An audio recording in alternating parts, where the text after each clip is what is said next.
Hi, I'm Andrew with Infinity Cutting Tools. Today I'm back working on my slab table project. If you missed part 1 where we flattened this LiveEdge slab, be sure to check it out.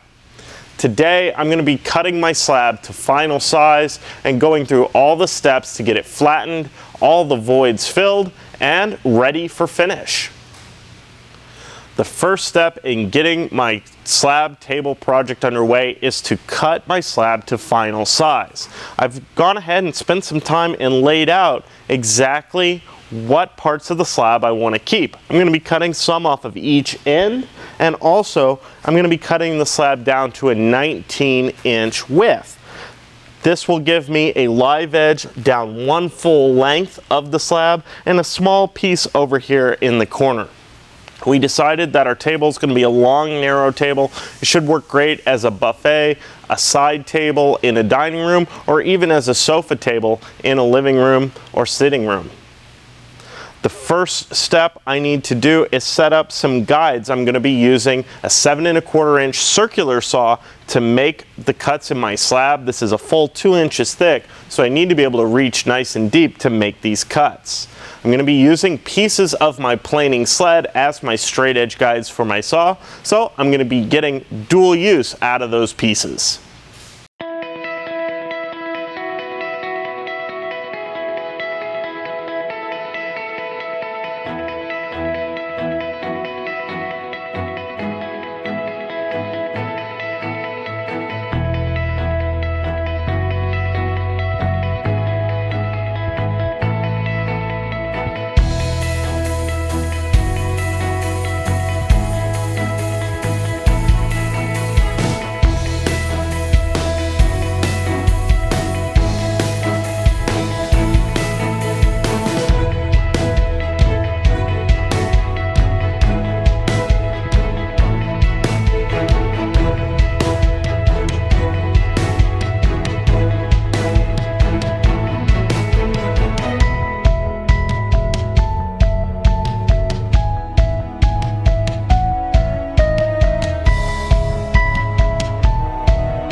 Now that I have my slab cut to size, I'm going to go ahead and sand it with 80 grit sandpaper using the Mirka Duro sander. It does a great job of collecting all the dust.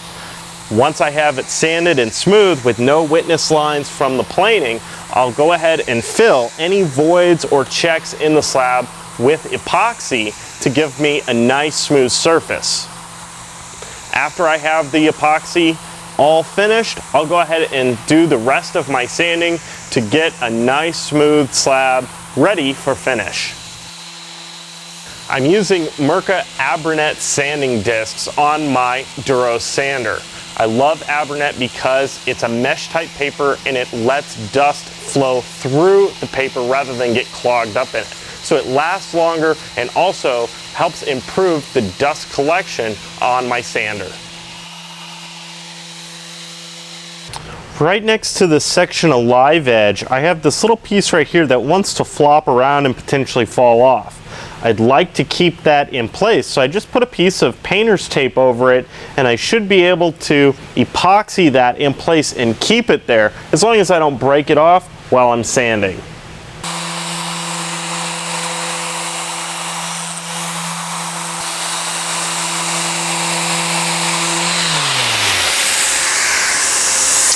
Okay, I've got my first face of my slab all sanded with 80 grit Abernet, and I've also sanded the cut edges of my slab. I'm ready now to flip the slab over and sand the other side.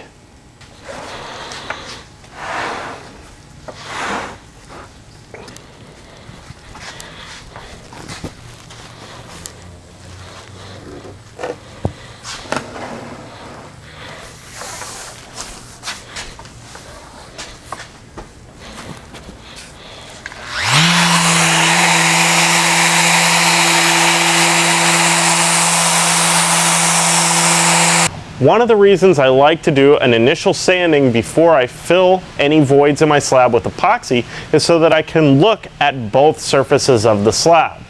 I decided in this case to use the side of the slab that I originally thought would be the bottom. Instead, I'm going to make that the top because I got a good look at the grain, the different voids and checks that are in the slab, and it ends up, I think it'll be a nicer surface for the top of my table. I'm going to mix my epoxy. I've got, this is the resin. I'm going to mix up about 8 ounces. This epoxy is a 1-to-1 mix, so I'm being very careful. It's also okay to mix this epoxy by volume. Some manufacturers will recommend mixing by weight, so it's important to follow the instructions for the specific epoxy that you're using.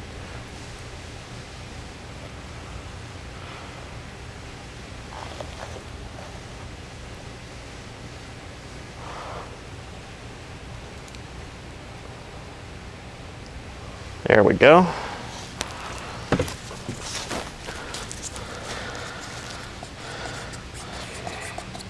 And I just want to mix the epoxy until it's all nice and combined. With this epoxy, it'll go cloudy as I begin to mix it, and as everything is combined together, it actually goes back to being crystal clear. So it's pretty easy to tell when the epoxy is nicely mixed. I also have about a 30-minute open time with this epoxy, so it gives me a good amount of time to get it mixed and to get it onto the surface of my slab to fill all my voids.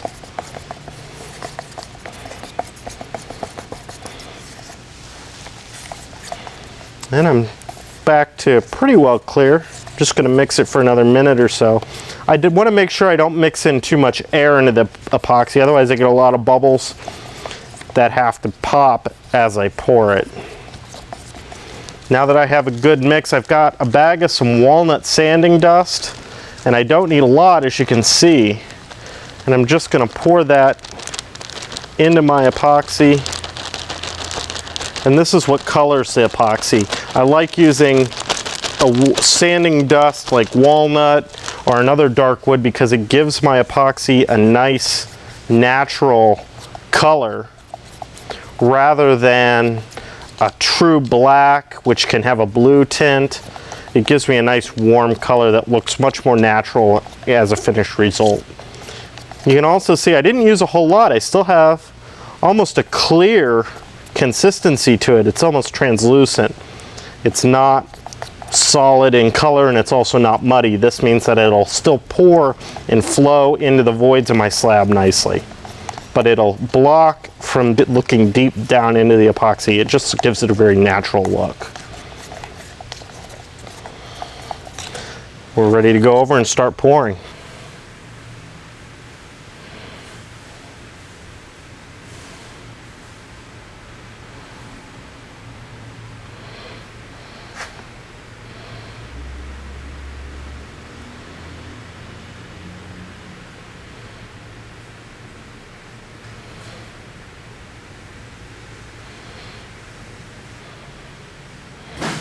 There'll be one little tiny spot and it will suck up more epoxy than you would ever think is possible.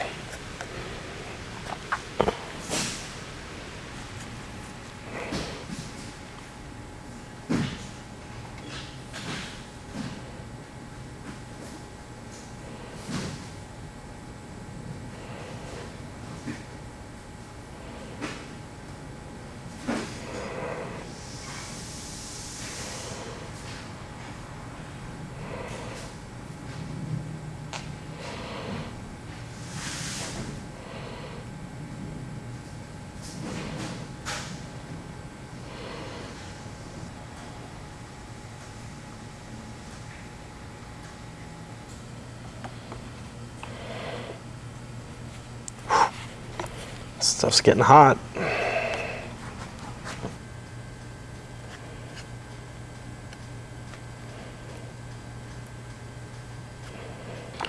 When this stuff sets up, it sets up. It just flashed off in a matter of seconds. It went from pouring right here to nice and hard.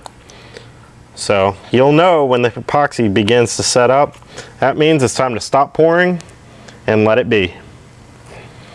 Make sure when you dispose of this, it is very hot. You can actually see it steaming or maybe even smoking.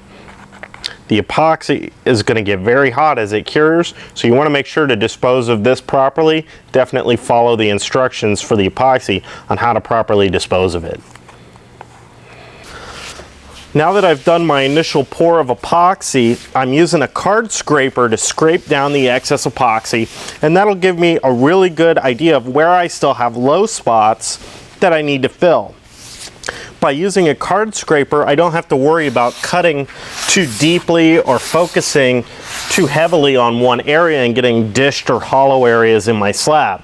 The card scraper gives me a really good idea when I get down to the surface of the wood, so I don't create a hollow that I might with a belt sander or even a palm sander. So for me, the card scraper cuts quickly, it doesn't clog up, and it gives me that feel for the work that I'm doing. Maybe a little bit slower, but I feel I end up with a better end result.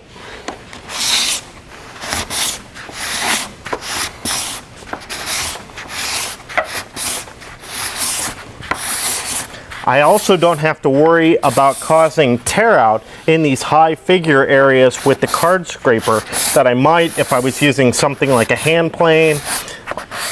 It just gives me a nice smooth finish.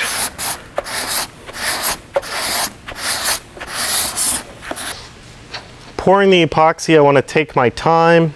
I don't want to get too much epoxy on the surface of my slab if I can avoid it, because I'm just going to have to sand it off later. So I take my time and put epoxy, preferably only where I need it, to fill voids. It'll save me time later on. Depending on how much surface area I need to cover will tell me how quickly or slowly I can work. With a lot of surfaces to cover, I may need to work more quickly. Otherwise, my epoxy will set up on me before I get my surface filled.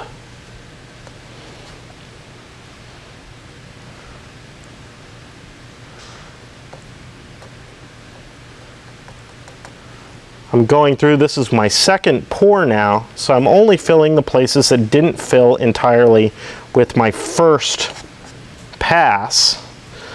And I've sanded back all the areas that to find the low spots, so that I'm only filling those areas. I don't want to spend time or waste epoxy putting epoxy where I've already filled. So sanding it back and scraping the slab back in between pours really can help reduce the amount of epoxy you use and also the amount of work that you ultimately do. I'm just looking for areas with little checks or cracks that I missed the first time around. These really fine areas, epoxy will seep into and help seal, so these little tiny checks and things don't grow in the future.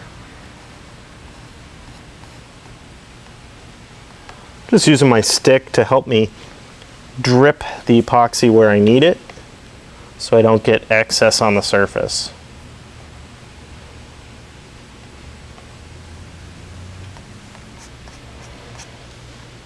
On my first pour, I didn't worry about every little spot because I knew I'd need to go back and do a second pour. So now I'm going through trying to make sure that I get all those little tiny voids that I missed the first time around.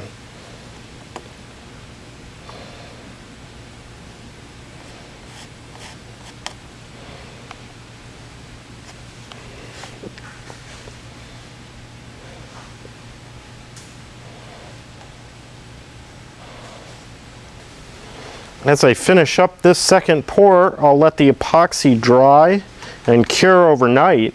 and then I'll come back tomorrow and do my final rough sanding. If there's any places that I still need to fill, I'll go ahead and get those, but I think this second pour is probably going to be all that I need. Some slabs may require 3 or even 4 pours to get all the voids full completely. I may also flip the slab over and pour from the bottom just to make sure that the slab is nice and stable if I have large voids on the bottom.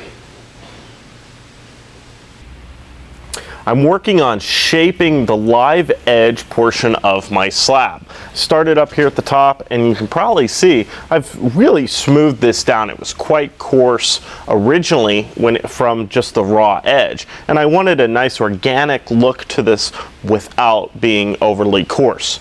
Down at the other end of the slab, of course, this is a much smoother portion of the tree, so I'm just trying to blend these two areas together. I still want the tree to have some organic look, and I'm also trying to remove a little bit of termite damage that was here at the very end of the slab. So I'm blending and shaping just using my sander and some 80 grit paper, being careful to follow the general shape of the slab so I don't lose that natural kind of look. It's all up to you as to how much work you want to do on an edge like this. If you want it to be very, very natural, you do very little work, go with a fine grit and even just hand sand it.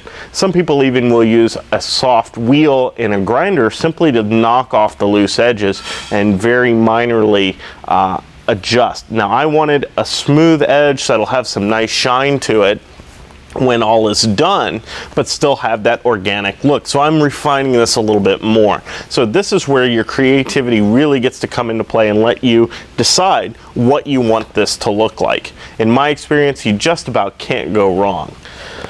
I do want to remove all the bark. I find that in my case there really wasn't a lot of bark left on the slab. If you happen to have a slab that does have the bark intact, there are some tricks to keeping that bark intact, but eventually, in my experience, that bark is probably going to fall away. So I typically don't keep the bark on a natural edge. I'm just working my way through, sanding again with the Duro sander and some 80 grit paper to get rid of the marking from the paint from when this tree was cut, smooth out these coarse lines and give me a nice smooth edge. Then I'll go back with some finer grit sandpaper by hand and sand this up to give me a really nice organic edge.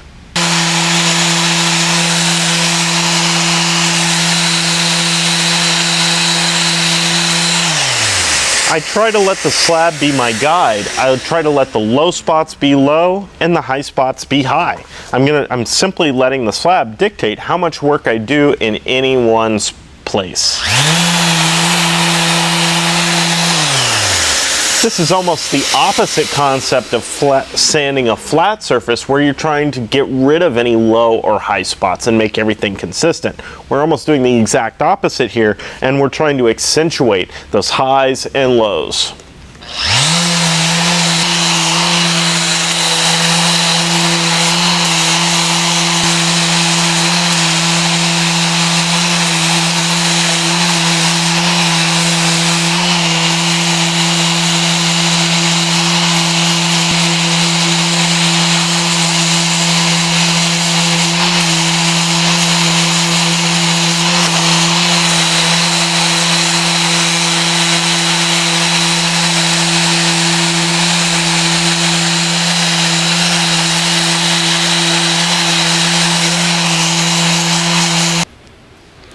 While I'm working on my LiveEdge slab and doing my sanding, I want to ensure that I maintain a nice definition between where the LiveEdge meets the cut edges of the slab, whether that be the surface of the slab, the edge of the slab, anywhere that LiveEdge crosses to a cut surface. I want to try and maintain a nice crisp line. I don't want to round those over as I'm doing my sanding. For me, this shows an attention to detail, and it also celebrates that LiveEdge by saying it is distinctly different than the cut edges that you would traditionally see in a piece. Once I have my rough shaping done, I switch to a finer grit disc or sandpaper, and I do the rest of my sanding by hand. This allows me to keep the nice organic nature of the LiveEdge, but still get it nice and smooth.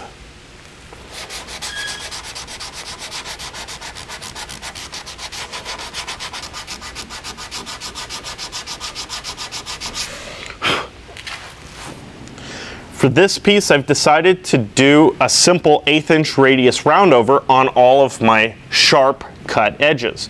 As I get to where my cut edges meet my LiveEdge, I want to be careful that I don't cross and let the bearing fall down into the LiveEdge. I want to maintain this nice detail that I've been working on.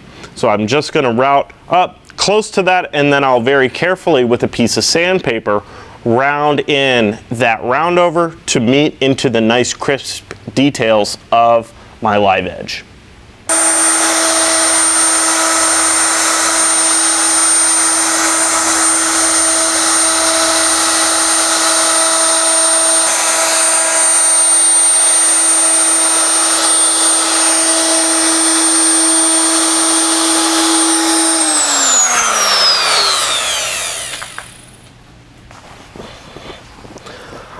I went ahead and finished sanding my slab up to 600 grit. For me, 600 is a real sweet spot.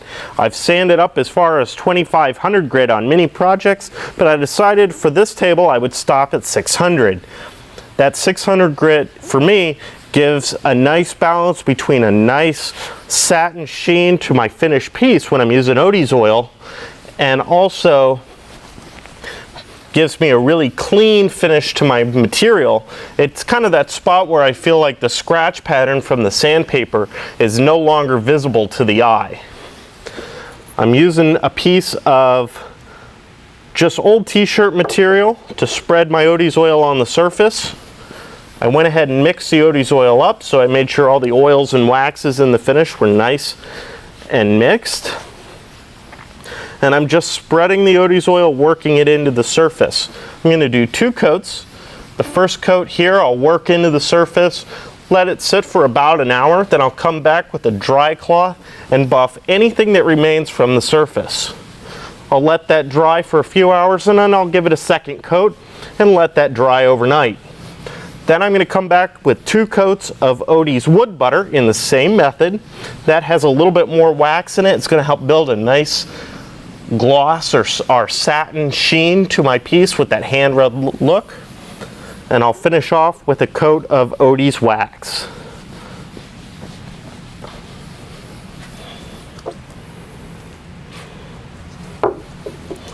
I want to make sure that I don't use too much Odie's oil. A little bit goes a long way, so I'm making sure that I work it into the surface, work it into the pores of the wood, and I get it good and spread out. I don't want to have a lot sitting on the surface.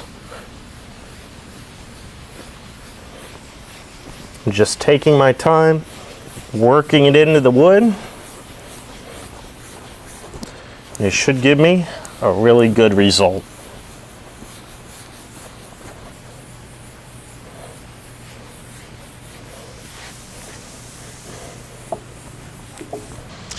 Here's my finished tabletop. I've got 2 coats of Odie's oil and 2 coats of Odie's wood butter on the surface and 1 coat of Odie's oil on the bottom. All I have left to do is put a final coat of Odie's wax, but I'll do that when I complete the table's base. Stay tuned for a part 3 of our video series where I'm going to show you step by step my design for the table base and how I built it. Be sure to subscribe to our YouTube channel so you don't miss part 3 of our video series. And check out our blog where we go in depth on the projects we build and the tools we use here in the Infinity Tools shop.